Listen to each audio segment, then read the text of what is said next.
So an I-cord is something very simple once you know how to set up your machine to do. Lots of applications for it between an edging or a bow, a drawstring, just anything you would need a knit cord essentially to do. It is made using so many needles pulled out into work, typically 3 to 5. Because you are knitting in the round but flat, going any wider would is too long of a float to go over, and you start running into problems. So with your carriage, you just take your yarn tail, and to begin, you wrap those needles that however many you would prefer to be in work. The more needles, the wider of an I-cord. Now, the hardest part is setting up your machine. We want to make sure it knits one way and not the other. So on an LK50, it's this lever in the back. If I would move this lever, it would not knit as I'm moving in this direction. I want it to knit in that direction, so I'm going to keep that pushed away from me. But on the right side of the carriage, I'm pulling that forward so that whenever I move towards the right, it will not knit. And that is all you do. So now I'm going to knit to the left and then just move the carriage back to the right. And you can see it knit moving to the left and then just pulled the thread, the yarn across those stitches as I move to the right. And then you just knit back and forth. Again, knit one row, moved it back across.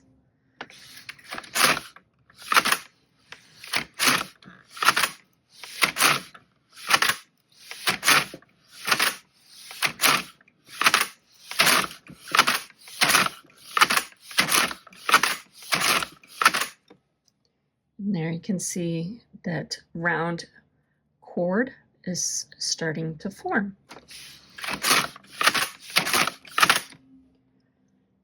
Now to end, however length you need it, you keep going. But to end, you just cut your tail. And then take your latch tool, going the same direction through all the neat stitches. And pull your tail through. Caught it there. Now I like to kind of hand tighten each of those stitches a little bit before pulling that yarn tail through. Where is it going here? And then when you pull it off tight, you get a nice tapered closed edge, your starting edge, and it's a nice little round I-cord.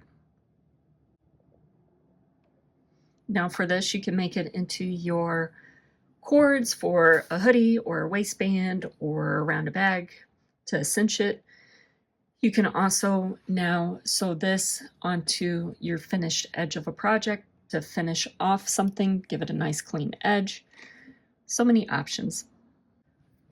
Another great way for an I-cord to be applied is through an I-cord bind off. And what this does is it binds off your needles and also applies the I-cord all in one process. So for this, I am going to do 3 needles again. So I'm going to pull 3 needles out to work. And my yarn is still attached and threaded to the skein. So I'm just going to E-wrap those 3 needles, or however large of an I-cord you wish. And I want these to be in work, but not all the way out. And I'm going to pull everything out into a hold. Now to get your machine set up, we want to make sure that the carriage does not knit anything in hold. So for an LK150, these front levers, I'm moving on both sides back. And then for an I-cord, again, whenever you move to the right, I don't want it to knit. So it's this lever in the back. I'm moving that on the right side of the carriage. So The right side has both the levers engaged, and just on the left, this front one, to where it won't knit onto needles and hold. If you do not have an LK150, you will need to check your manual to see what buttons and levers you need to put for your model. Okay, so now one of the first things I want to do is go ahead and take this first stitch that was in work previously, the one on the furthest right, and put that onto my third needle, and make sure what I emptied is out of work. And I'm going to knit one row to the left. So it's knit all those needles. And then I'm going to come back. And there you can see it just moved the yarn in front of all those stitches. Now I'm going to take the second stitch from our work and put that onto the third needle, making sure everything is out of work that was emptied. All of the needles to be bound off are in hold. And then I'm going to knit another to the left and right. And again, you can see it knit the stitches as I moved it to the left, and then it just moved the yarn across when we went to the right. Now I want to kind of shimmy these over to be closer to the work, so I'm not stretching the stitches so far. And I'm going to continue taking that next needle, the next stitch that was in work, move it onto the third stitch, and it's out of work. And then keep moving one stitch.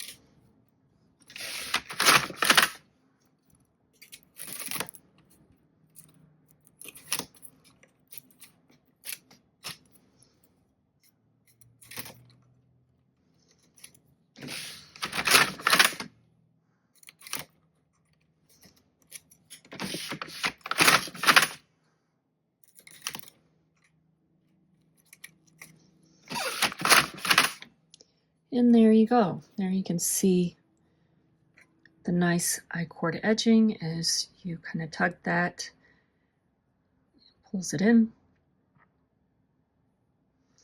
So here you can either cut your yarn and pull it through those live stitches and it'll kind of tuck it in tight, or you can put them on to needles and graft them to whatever you need to. If you want to continue with an applied I-cord, what you're going to do, I'm going to hang a little weight on it, is you need to make a corner around. So I'm going to pick up one of the side loops that we just bound off, knit again,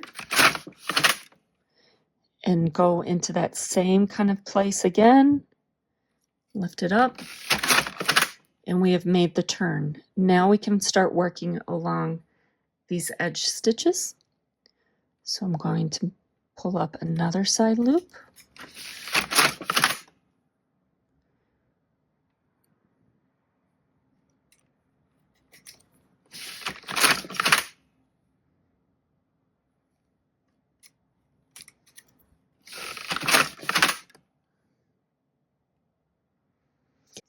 And you continue just picking up each row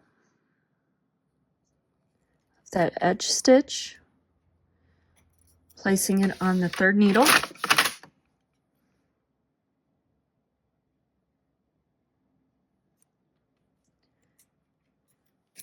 Knitting a row to the left, passing it back to the right.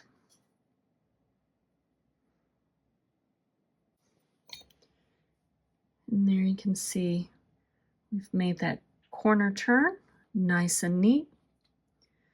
Kind of pull those so that starts to form.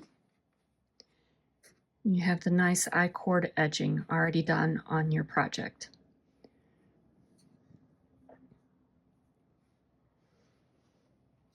So I'm going to cut this and pull it through so that I can move over here and show you how to do an inside corner. So now I need to start picking up a new applied I-cord. So again, I'm going to take for my 3 stitches an E-wrap cast on for those.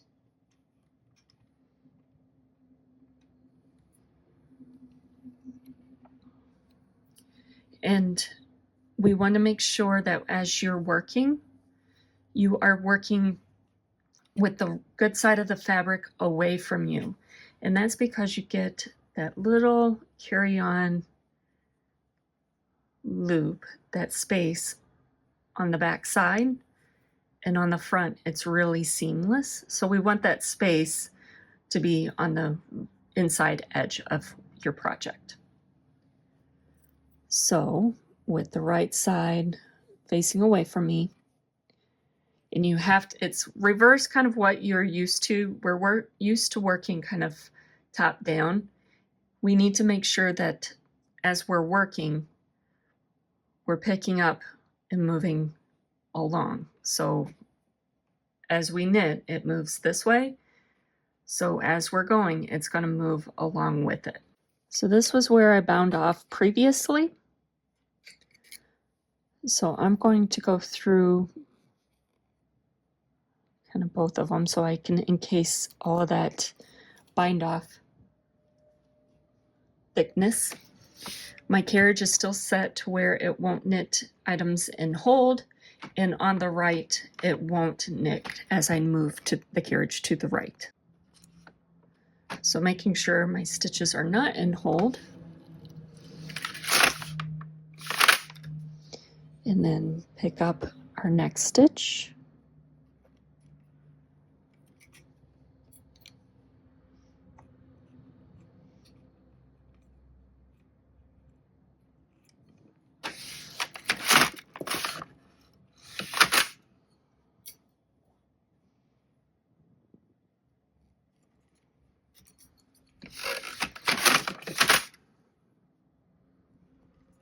And you just keep picking up each row.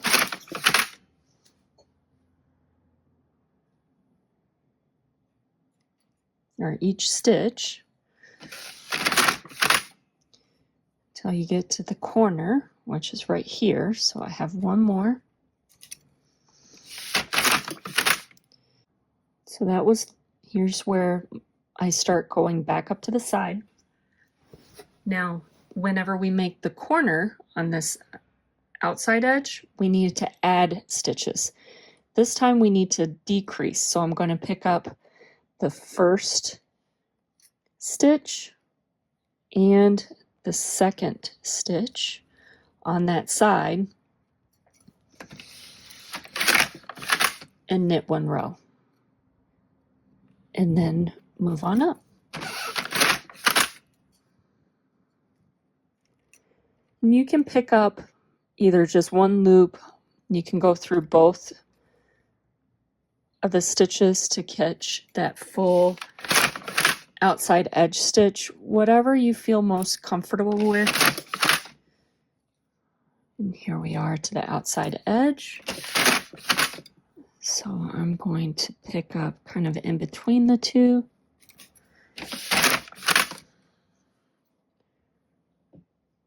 And then you could cut this yarn and Kitchener these together.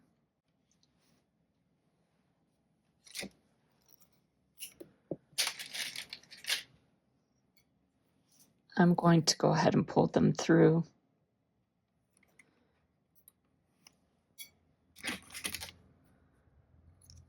Like so.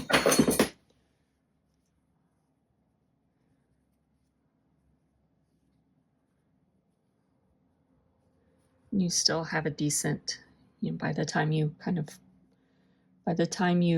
sew that in to hide it, you wouldn't have a big mess On that corner, you have the turning inside corner.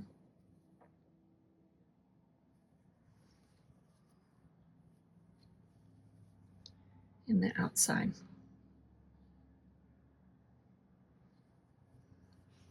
So there you are for an I-cord edging. Bind off or applied, making it separate and sewing it onto later. There's so many uses for an I-cord edging. Great option to have in your repertoire.